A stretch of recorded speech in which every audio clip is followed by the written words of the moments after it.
Olá, que privilégio ter a sua companhia mais uma vez aqui no Reavivados por Sua Palavra. Estamos meditando, fazendo nossas reflexões diárias em cada capítulo do livro de Jó e chegamos ao capítulo 6. A gente veio no capítulo 4 e no capítulo 5 com os primeiros discursos, do primeiro amigo de Jó, Elifaz. O amigo mais velho, são discursos duros, que falta compaixão, falta compreensão. E no capítulo 6, Jó volta a falar. E aqui a gente vai ver, hoje tem muitas lições interessantes, mas Jó faz alguns pedidos aqui. E um deles está lá no verso 14, ele diz assim: ao aflito deve o amigo mostrar compaixão, a menos que tenha abandonado o temor do Todo-Poderoso. Ele está fazendo um pedido. Tenha compaixão de mim, sejam empáticos comigo. É o que nós vamos conversar hoje. A gente vai ter lições maravilhosas, porque às vezes nos falta sensibilidade diante da dor do outro. E a gente tem a tendência de fazermos julgamentos, de determinarmos as coisas a partir do nosso ponto de vista, que pode ser equivocado. E se não é equivocado, se a gente pode até saber de tudo, não é a hora. A hora da dor e do sofrimento é a hora de abraçar e acolher. Esse é o pedido de Jó, a gente já vai analisar após o intervalo. Antes, quero motivar você a solicitar e receber gratuitamente na sua casa o nosso guia de estudos, A Cura do Pecado. Está aqui. Ele é gratuito porque tem o patrocínio dos nossos Anjos da Esperança. Se você quer conhecer mais da Palavra de Deus, peça seu guia de estudos e eu tenho a certeza que vai ser uma grande bênção para você e para a sua família. Também quero lembrar que as nossas análises aqui estão disponíveis no Deezer, no Spotify e no nosso canal no YouTube. Isso mesmo, você pode entrar lá e você pode compartilhar com os seus amigos os nossos comentários e motivá-lo. Eu sempre gosto de dizer o seguinte: muita sensibilidade, ouça e peça a Deus iluminação através do Espírito. Quem será o amigo que eu posso compartilhar esta mensagem de forma específica? Aqueles que talvez já tenham conhecimento da palavra, você pode enviar assim de forma geral. Mas aqueles que talvez estão começando a conhecer a Bíblia, minha sugestão para você é muita tranquilidade, muita sensibilidade espiritual, para que este primeiro contato, esses primeiros contatos, sejam aqueles em que há um encontro, porque quando nós abrimos a palavra, nós somos chamados a termos um encontro com Deus, porque a Bíblia é um livro sobrenatural. A Bíblia não é um livro natural. Assim como o Espírito Santo um dia inspirou o autor bíblico a escrever, hoje o Espírito nos impressiona quando nós abrimos. É o que nós vamos perceber ao abrirmos hoje em Jó capítulo 6. A gente vai para o intervalo, é rapidinho e a gente já volta com Reavivados por Sua Palavra.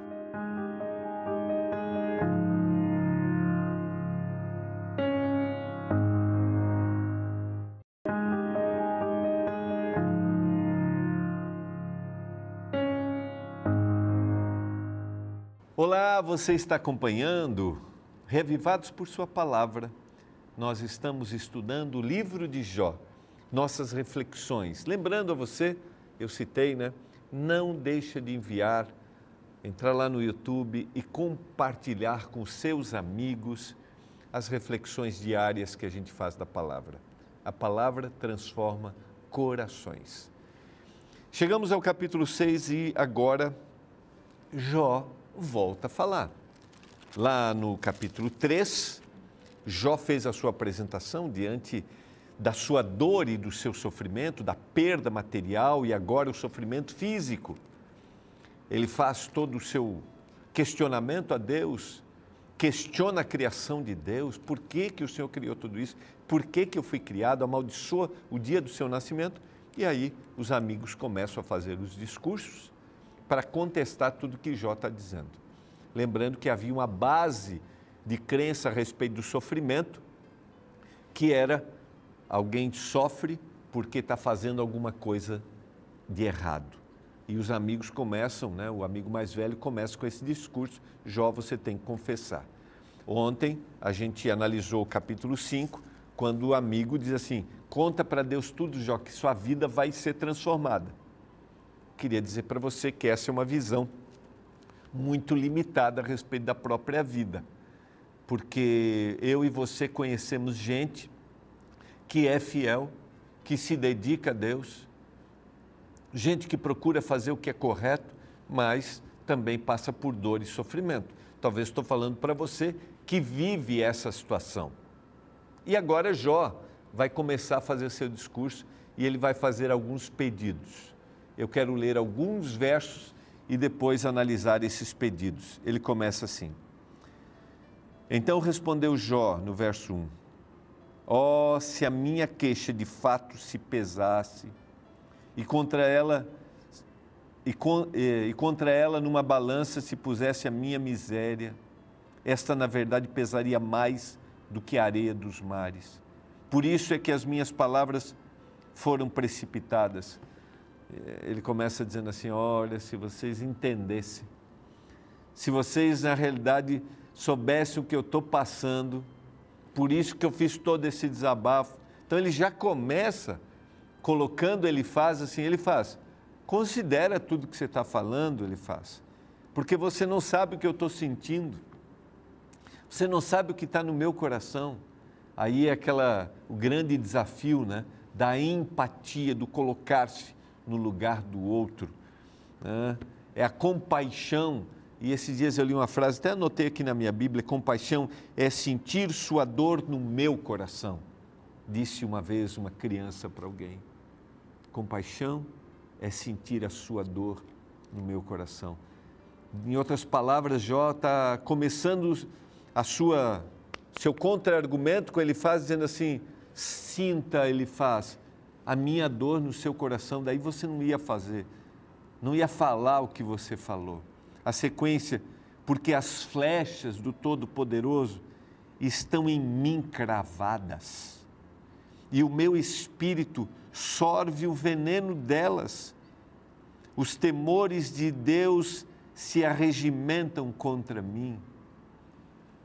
Essa descrição poética, a gente perde um pouquinho, né, no português, mas reflete a dor. Ele diz assim, as flechas do Todo-Poderoso estão cravadas em mim, porque Jó também tem uma visão equivocada de tudo que está acontecendo.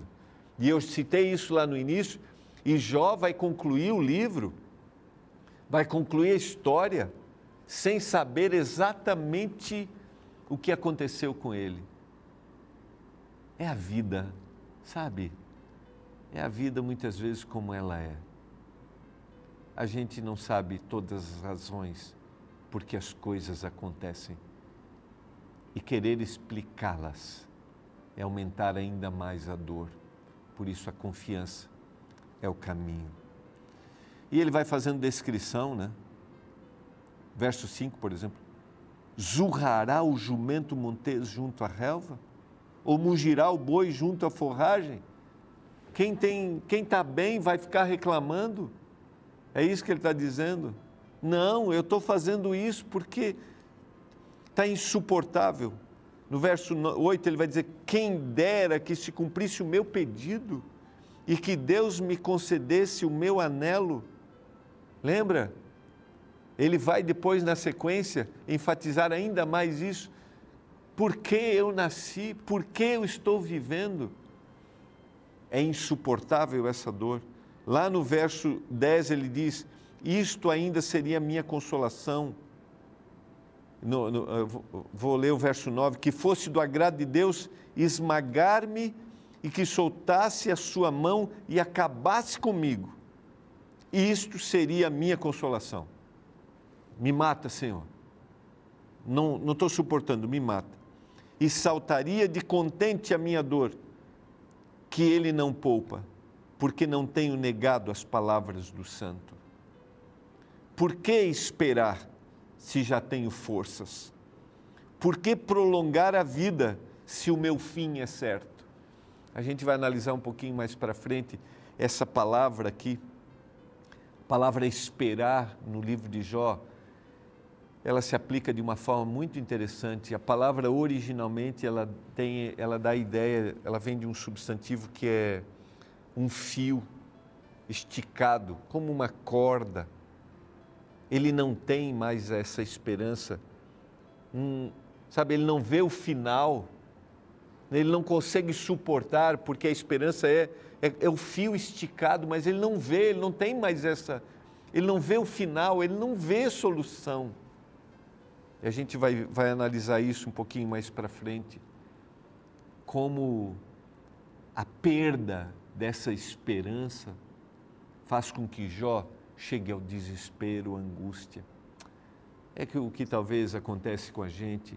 Estou falando para você hoje que esteja vivendo essa situação, não vê esperança para uma situação que você está passando, não vê esperança para a solução do seu problema.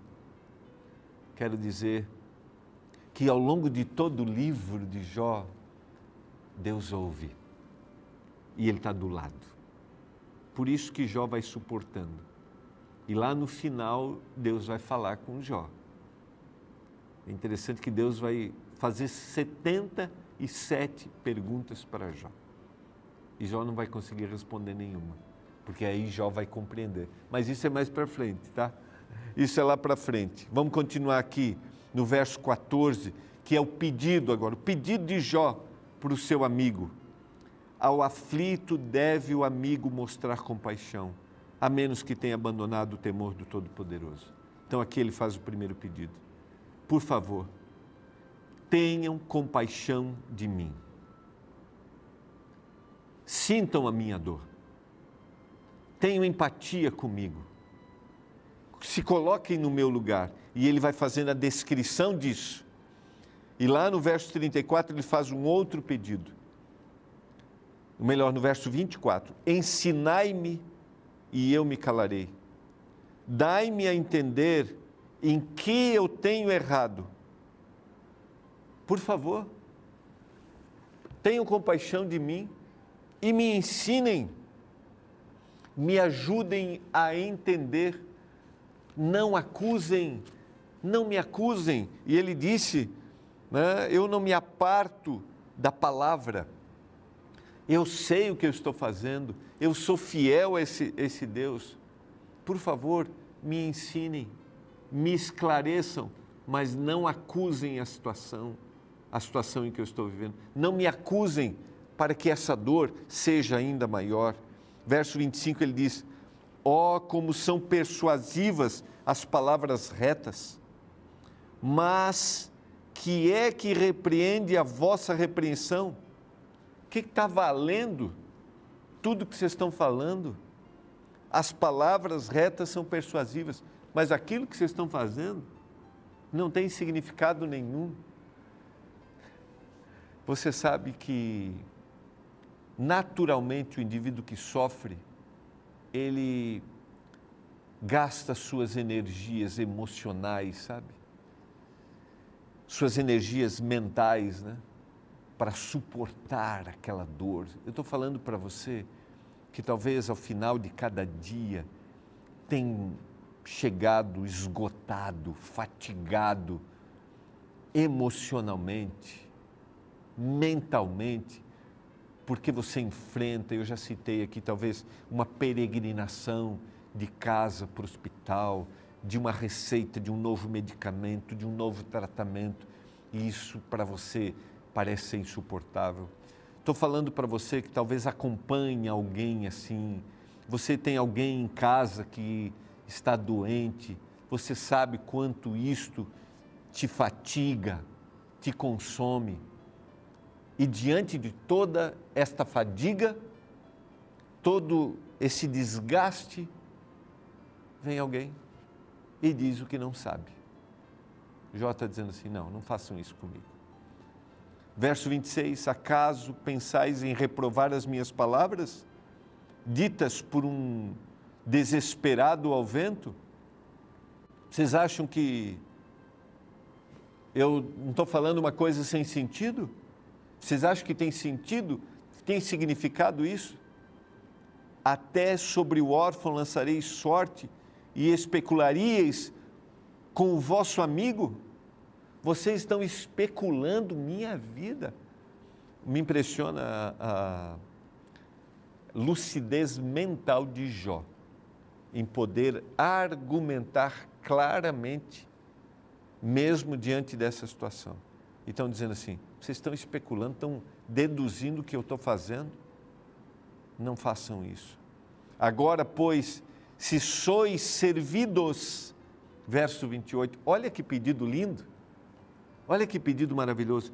Se sois servidos, olhai para mim e vede que eu não minto na vossa cara.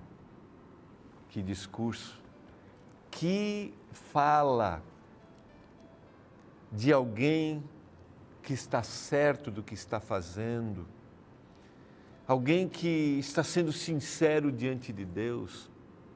Ele olha e diz assim, se vocês realmente querem me ajudar, olhem para mim aqui, ó. Olhem para mim. Eu vou dizer aqui, nos olhos de vocês, tornai, verso 29, tornai a julgar, vos peço, e não haja iniquidade.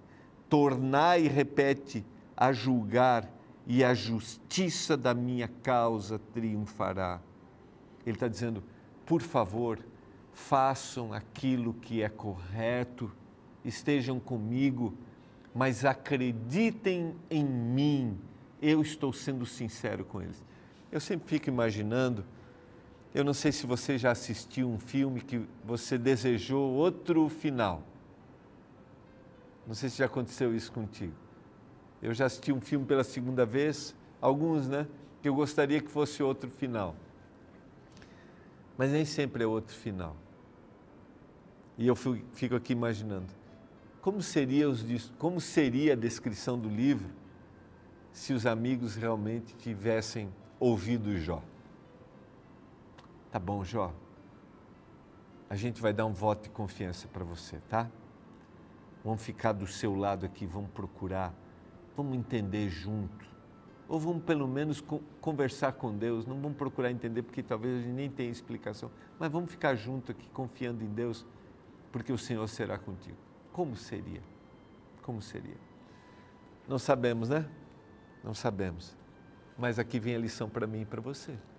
Que talvez eu e você precisamos ouvir isso e pararmos de sermos inconvenientes diante da dor do outro. Pararmos de fazer julgamentos e ouvirmos aqui o pedido de Jó. Pedido esse que se repete lá que começou lá no verso 14. Ao aflito deve o amigo mostrar compaixão. Eu quero nesse momento falar para você que talvez esteja necessitando de compaixão. Quero orar por você, tá? E mais uma vez, como ontem, quero orar por nós, que talvez devemos demonstrar compaixão. Que a gente tenha essa sensibilidade. Que o Senhor nos dê forças para isso. Se você está sozinho agora, passa por um momento muito difícil e necessita da compaixão. Se eu estou falando para você que talvez esteve em uma comunidade religiosa e clamou por compaixão e não a recebeu, não desanime da caminhada. Lembre-se, o Senhor pode refazer os caminhos. Nós vivemos às vezes em ambientes, né, que nós esperamos algo e isso não acontece. Pode ser dentro da sua própria casa que você precisou de compaixão e não recebeu. Mas não desista, não desista. O Senhor está contigo, você não está sozinho. Amanhã nós vamos voltar porque agora Jó olha para os amigos, não tem jeito, e aí ele vai conversar com Deus de novo. E essas conversas com Deus são impressionantes. Eu quero orar nesse momento por você. Pai do céu, obrigado pela Tua palavra. Se alguém necessita da compaixão, do abraço, que ele sinta-se abraçado e amado por Ti.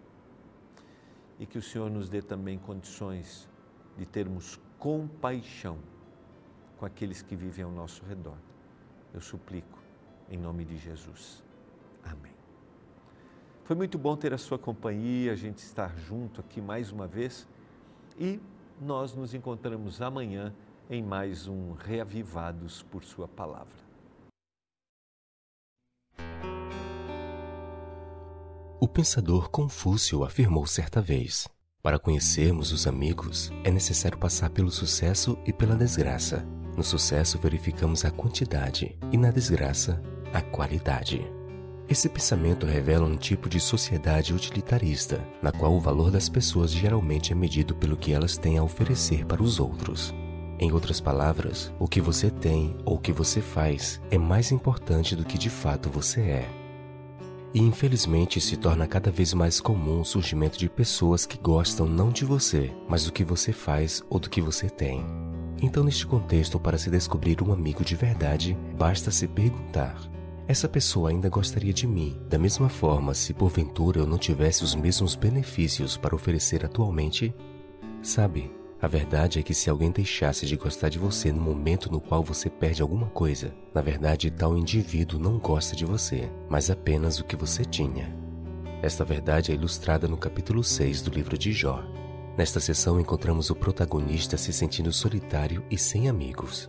Justamente no momento mais difícil da sua vida, as pessoas que ele esperava que estivesse ao seu lado simplesmente desapareceram e os poucos que ficaram o trataram de forma grossa e insensível. No meio da miséria total, os supostos amigos de Jó dirigem a ele palavras de acusação e julgamento. Dos versos 13 ao 15 lemos: foram afastados de mim os meus recursos. Ao aflito deve o amigo mostrar compaixão, a menos que tenha abandonado o temor do Todo-Poderoso. Meus irmãos aleivosamente me trataram. Interessante notar que o texto bíblico revela que assim que Jó perdeu seus recursos financeiros, seus amigos também desapareceram. Além disso, assim que Jó deixou de ser rico, as pessoas que se diziam seus amigos começaram a tratá-lo com desprezo, críticas e grosserias. Sabe, a vida de Jó nos lembra que é fácil ter supostos amigos quando estamos na bonança, mas a maioria desaparece quando chegam as dificuldades. Por isso, precisamos ser cautelosos com respeito às pessoas que chamamos de amigos. Por trás deste rótulo, podem estar apenas interesseiros. Refletindo sobre a amizade verdadeira, William Shakespeare afirmou: com o tempo você aprende. Aprende que verdadeiras amizades continuam a crescer mesmo a longas distâncias. E o que importa não é o que você tem na vida, mas quem você tem na vida. E que bons amigos são uma família que nos permitiram escolher.